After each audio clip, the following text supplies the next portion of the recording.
Bado tuko Malawi, bado tupo ndani ya uwanja wa Bingu Stadium, na leo asubuhi timu imekuja kufanya mazoezi hapa, ikiwa ni mazoezi yetu ya mwisho hapa Lilongwe Malawi, kabla ya jioni ya leo kuelekea uwanja wa ndege na kuanza safari ya kurudi Dar es Salaam Tanzania.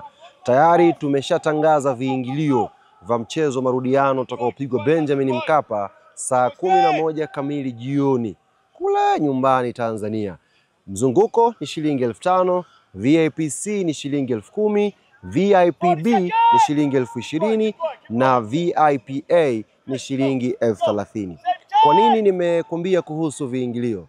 Ndugu zangu, wanayanga wenzangu, hii kwetu ni zaidi ya dakika 90. Hii kwetu ni zaidi ya mechi ya kawaida.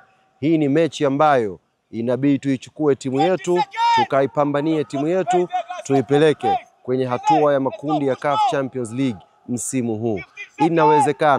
Inawezekana kabisa, kwa umoja wetu, kwa dua zetu, kwa nguvu zetu, kwa sala zetu na sauti zetu ndani ya uwanja wa Benjamin Mkapa. Young African Sports Club tunao uwezo wa kupindua matokeo, lakini huu uwezo unaanza na wewe, mwanachama mwenzangu, mshabiki mwenzangu wa Young African Sports Club. Wachezaji wako hapa Lilongwe wanafanya mazoezi na wana utayari wa kwenda kupambana kwa dakika 90 kuhakikisha tunapata matokeo mazuri Benjamin Mkapa. Kama wao walifurahi hapa kwenye ardhi yao, maana yake na sisi tukiweka jitihada, tukienda kupambana kwa pamoja, tutakwenda kufurahi kwenye ardhi yetu ya nyumbani Dar es Salaam Tanzania. Nichukue nafasi hii kukuomba tena, wewe mshabiki na mwanachama klabu yetu Young Africans, mjulishe na mwananchi mwenzako, mjulishe na rafiki yako, mwambie mechi ya kufuzu imefika. Mimi na wewe tunahitajika Benjamin Mkapa kuipeleka Yanga yetu hatua ya makundi.